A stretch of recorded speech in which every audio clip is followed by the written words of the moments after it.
Todos muito bem-vindos ao meu canal. É um momento de nos alegrarmos, porque é um momento em que estaremos juntos refletindo sobre as Sagradas Escrituras, e por isso eu agradeço a Deus por essa oportunidade que Ele me dá de compartilhar com você uma porção das Sagradas Escrituras. E o texto para a nossa meditação e reflexão deste instante se encontra no livro de Provérbios, capítulo 29, versículo de número 1, que diz assim: o homem que muitas vezes repreendido endurece a cerviz, será quebrantado de repente, sem que haja cura. Novamente, o homem que muitas vezes repreendido endurece a cerviz, será quebrantado de repente, sem que haja cura. Tradução Almeida, Revista e Corrigida. Pois bem, o título é Errar é humano, permanecer no erro é burrice ou tolice, né? Por certo, você já ouviu essa frase?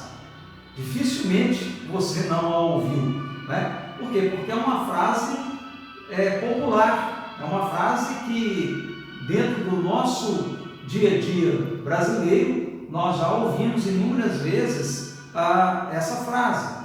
Essa frase é de um autor desconhecido, mas ela se tornou uma frase popular, um ditado, um provérbio popular. Errar é humano, permanecer no erro é burrice. Você poderia dizer, a palavra tolice estaria mais adequada ainda, pastor. Sim, mas de fato o que nós ouvimos é burrice, não é? Que nós sabemos que a ideia de burrice aqui é tolice, né? Então, errar é humano, permanecer no erro é burrice, é tolice, é ação de tolo, permanecer no erro, até porque nós sabemos que o burro, né, é um animal que tem sim suas qualidades, não é um animal destituído de capacidades, não. Ele é um animal que cumpre bem o papel dele, ao contrário do que muitas vezes a gente acha, né?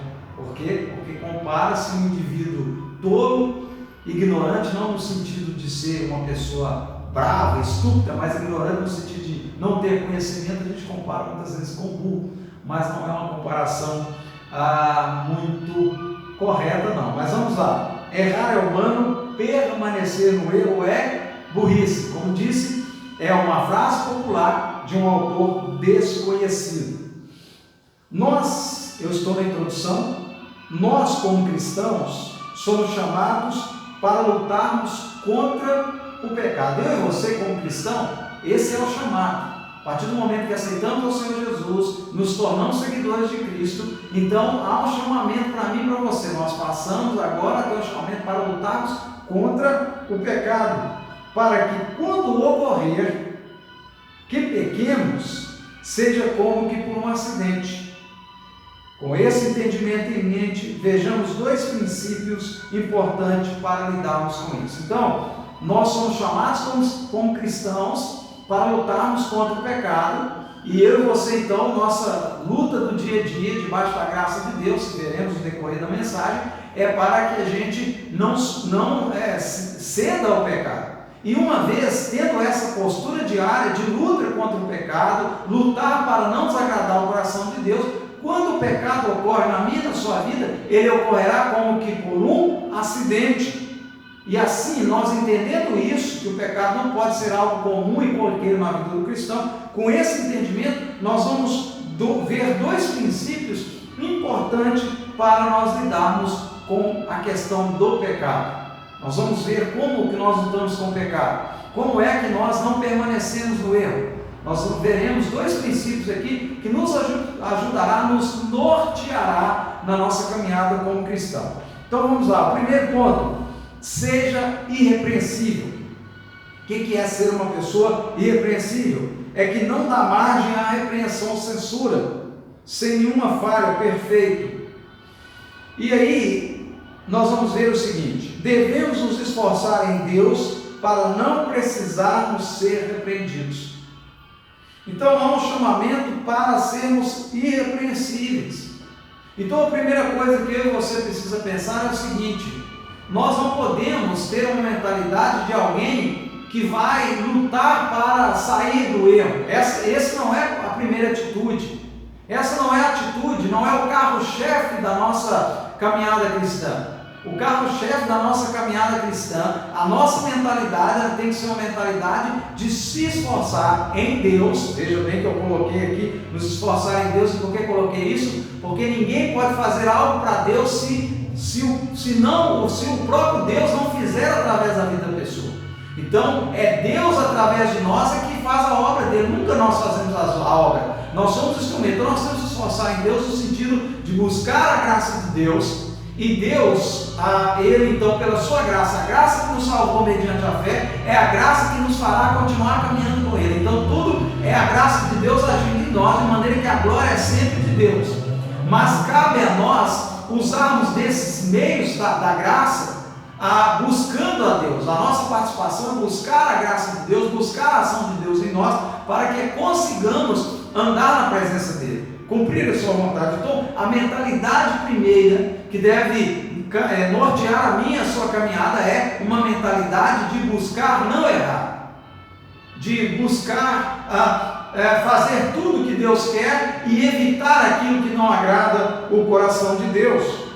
Então, por isso, novamente, devemos nos esforçar em Deus para não precisarmos ser repreendidos. Mas aí vem um detalhe necessário a ser colocado aqui, para que não compreendamos mal aquilo que está sendo passado. Diante de Deus, guarde bem essa frase, diante de Deus ninguém tira 10, mas quem o busca está mais perto dele. O cristão, ele está caminhando num caminho de perfeição, mas ele não é perfeito. O pecado, ele não mais domina o cristão. Quando nós aceitamos a Jesus como Senhor e Salvador, a Bíblia diz que nós nascemos de novo. Pela graça sois salvos mediante a fé. Então nós cremos em Jesus, no sacrifício expiatório, substituto, vicário de nosso Senhor e Salvador Jesus Cristo. Nós cremos nessa verdade, nós cremos que nós estávamos como escravos do pecado, nos arrependemos de estarmos distanciados de Deus, aceitamos Jesus como Senhor e Salvador. Após esse arrependimento, que significa mudança da mente, consequentemente mudança de comportamento, então nós damos o que é chamado de meia volta. Esse arrependimento é uma mudança, essa mudança é a conversão, e quando isso ocorre, então há um novo nascimento, nós nascemos de novo, e quando nós nascemos de novo, nós somos declarados justos. Ou seja, Deus declara que diante dele, por termos aceitado Jesus, que pagou o preço na cruz, nós não devemos mais nada a Deus, não há mais dívida, nós estamos isentos dessa dívida, e portanto nós saímos da condição de inimigos de Deus para termos paz com Ele, porque a dívida está quitada. E quando isso ocorre, então nós começamos um processo de santificação. Então veja bem, o estado desculpa, irmãos, o estado em que Deus nos declara justo, de justificação, é algo instantâneo. Deus declara justo, agora a santificação é um processo. Então na santificação nós estamos sendo livres do poder do pecado. Então nós éramos escravos do pecado, nós estamos sendo livres agora da ação do pecado, do domínio do pecado sobre nós. E quando nós fomos glorificados, no final, quando Deus nos der um corpo de glória, nós vamos ser livres da presença do pecado. Então não haverá presença do pecado, mas nós como cristãos, nós recebemos uma nova natureza, mas a velha natureza ela continua presente e ela tem que ser mortificada dia a dia. Isso ocorre à medida que nós buscamos a presença de Deus, nos envolvemos com as coisas de Deus, a vida do Espírito, os frutos do Espírito vão aparecer e as obras da carne vão ser mortificadas, não haverá lugar para ela agir com constância. Mas eu e você não recebemos de Deus uma autorização para pecar, mas nós pecamos, nós não estamos prontos, nós estamos no processo. Então a consciência de que estamos no processo não deve nos levar à acomodação, antes pelo contrário, deve nos levar à dedicação a Deus, para que como eu disse aqui, para que o pecado, quando ocorrer na nossa vida, seja algo como que um acidente. Então a nossa mentalidade é buscar o que é excelência, Por isso eu disse, ninguém tira 10. Nenhum do ser humano tira 10. A não ser aquele que nasceu pronto, perfeito, sem pecado e continuou até o final, nosso Senhor e Salvador Jesus Cristo. Mas todos os seres humanos cristãos, eles pecam em sua caminhada.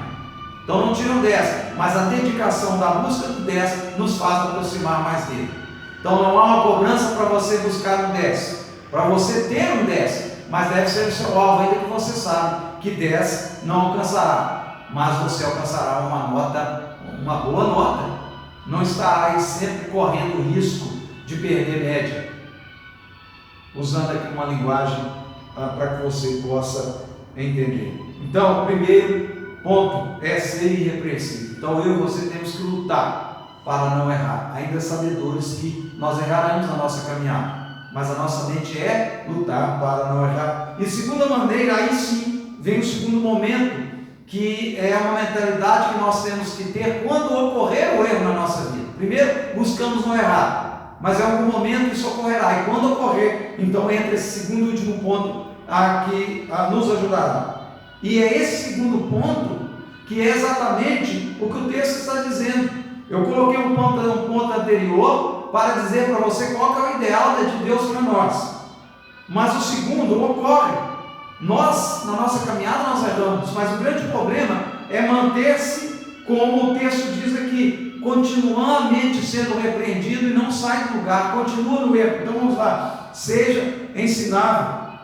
Segundo e último ponto, seja ensinável. O que é ser ensinável? Que se consegue ensinar, que pode receber instrução ou transmitir conhecimento. Alguém que aceita a correção. Então o que o versículo diz? O homem que muitas vezes repreendido endurece o serviço, será quebrantado de repente sem que haja cura. Ou seja, a pessoa que ela é corrigida, porque só se há correção, porque houve erro, houve pecado, houve falha. E ela ser, o que significa ser muitas vezes repreendido? É um indivíduo que ele não procura abandonar aquele ato errado, ele não se arrepende daquele pecado, ele continua, a palavra está chamando a ele a correção, ao arrependimento, e ele se mantém resistente, ele se mantém indiferente ao chamado da palavra, a palavra está orientando para ele largar e abandonar aquele pecado, buscar ajuda para poder abandonar aquele pecado, e ele não está nem aí. E aí o que o texto vai dizer? Haverá um momento em que o mal virá sobre ele, não haverá nada a ser feito.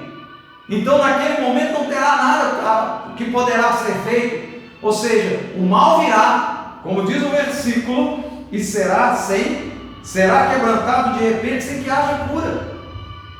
Por quê? Porque houve repetidas vezes o chamamento ao arrependimento, à mudança, e aquele indivíduo se fez diferente, endureceu a serviço. O que é serviço? A nuca, o pescoço, que é o que move o nosso pescoço. Nós sabemos que existem algumas posições que sim, elas falam, o corpo fala, tem a linguagem corporal. Então quando você abaixa a cabeça, você está mostrando submissão, e ao mesmo tempo, numa linguagem figurada, você está mostrando a nuca, que é a ideia do lugar que vem o jugo.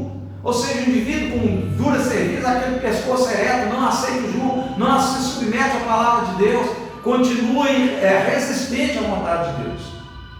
E aí o mal vem, ele será quebrantado, ou seja, destruído, sem haver cura. Por quê? Porque ele resistiu o processo de restauração, Deus o chamando a esse arrependimento, confessar, confessar e ser restaurado. Confissão e consequentemente restauração, mas ele rejeitou. Então se ele rejeita o arrependimento, rejeita confessar, consequentemente ele não será restaurado. E quem não é restaurado é quebrantado. Quem não é curado, então o que vai acontecer a essa pessoa? Ela virá a morte espiritual, e dependendo das circunstâncias que ele tiver, poderá ter outras coisas maiores no sentido natural, como por exemplo uma morte física, dependendo da caminhada que ele estiver. Pois bem, devemos nos humilhar debaixo das mãos de Deus para não continuarmos sendo repreendidos. Nós temos que nos humilhar. Senhor, tem misericórdia, me perdoa, debaixo das mãos do Senhor. Para quê? Para nós não sermos continuamente repreendidos, porque repreensão atrás de repreensão significa dizer que o indivíduo está resistindo. E quando ele vai resistindo, ele então não terá a graça de Deus sobre ele, porque a dispensou, a resistiu, a rejeitou, então virá a condenação, virá o juízo sobre ele. Veja bem, olha o que um escritor, ele não só era escritor, ou não só foi, porque ele morreu em 2012, foi um escritor, foi um dramaturgo, ele foi um comediante, enfim, ele fez vários papéis. Portanto, um grande intelectual, ele diz: errar é humano, ser apanhado em flagrante é burrice. Isso é uma frase errada, ele está equivocado. Ele estava equivocado, e aqueles que seguem o ensinamento dele estão totalmente equivocados. Tem pessoas que, em vez de buscar e corrigir, eles querem esconder. Ora, quem é que nos abençoará ou deixará de nos abençoar? É Deus. E em Deus ninguém esconde nada de Deus, todas as coisas estão luz e patentes diante de Deus. Então a questão não é ocultar, meu querido, minha querida, a questão, primeiro, que não se oculta nada de Deus, e segundo, que cada um vai receber aquilo que fizer pelas suas obras, e Deus sabe de fato o que nós estamos fazendo. Que Deus nos ajude, tenha misericórdia de nós. Portanto, veja qual que é correto: não resolvemos um erro ocultando-o, mas sim abandonando-o. Isso é o certo. Não resolvemos um erro ocultando-o, mas sim abandonando. Então a questão não é que está oculto aos olhos dos outros. Se é errado, nós vamos consertar, e nós vamos buscar ajuda, porque há situações que sim nós precisamos de ajuda para abandonar, precisamos de ajuda para deixar. Então a questão não é ocultar, a questão não é você se afastar das pessoas que podem te ajudar, mas pelo contrário, buscar quem de fato pode te ajudar, começando pela vida do seu pastor, e a partir dele, então, aqueles que fazem parte da equipe que o auxilia, que ele ali entender necessário para te ajudar. Mas você não deve seguir o caminho do ocultamento, antes pelo contrário. E, obviamente, você também, para eu passar para a conclusão, não deve expor as suas questões difíceis, enfim, suas particularidades, os pecados que porventura você esteja ocultando para qualquer um, porque piorará a situação. Mas coloque, chame o seu pastor e converse com ele, se é que é uma situação que precisa desta ajuda, tá certo? Porque eu aqui acredito que você confia no seu pastor, porque está congregando com o pastor sério. Se você tem dúvidas do seu pastor, você tem que rever o lugar que você está congregando. Mas vamos lá, conclusão: quanto mais comprometidos nós estivermos com Deus e a sua palavra, menos espaço haverá para o pecado. E quando, como que por um acidente, pecarmos, em arrependimento rapidamente o abandonaremos. Quanto mais comprometido nós estivermos com Deus e a sua palavra, eu estou repetindo, menos espaço haverá para o pecado.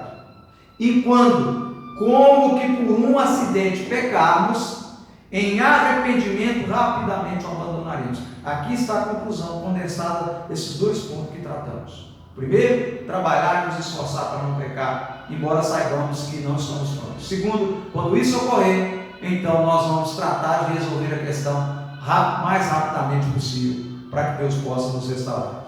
Senhor Deus e eterno Pai, eu peço a tua bênção sobre essa pessoa que me assiste agora, no nome de Jesus, que o Senhor dê a graça para andar, Senhor, de conformidade com a sua palavra, sempre visando, Pai, a excelência, sempre buscando, ó Deus, não errar, Senhor, não pecar, mas nós sabemos, Pai, que na nossa caminhada, Pai, num momento ou outro, Pai, cometemos algo que desagrada o seu coração, mas quando isso ocorrer, Senhor, que essa pessoa possa ter a postura firme de resolver a questão o mais rápido possível, não ficar dando tempo ao tempo sobre a situação que precisa ser confessada, abandonada, para que essa pessoa possa ser restaurada. Em nome de Jesus eu oro por estes, para o louvor da sua glória. E peço também, querido Deus, que o Senhor possa trazer cura, libertação, restauração sobre este lar e sobre as vidas desta casa, no santo e poderoso nome de nosso Senhor e Salvador Jesus Cristo. Que Deus te abençoe poderosamente. Peço a você que deixa lá o seu like, clicando em curtir, faça os seus comentários e também se inscreva no canal e acione o sininho das notificações para que o YouTube possa sempre te informar de novos vídeos que forem postados e fale com outras pessoas sobre esse trabalho ao compartilhar dê a sua ajuda para que esse trabalho possa crescer e assim a palavra do Senhor possa chegar a mais vidas. Deus te abençoe.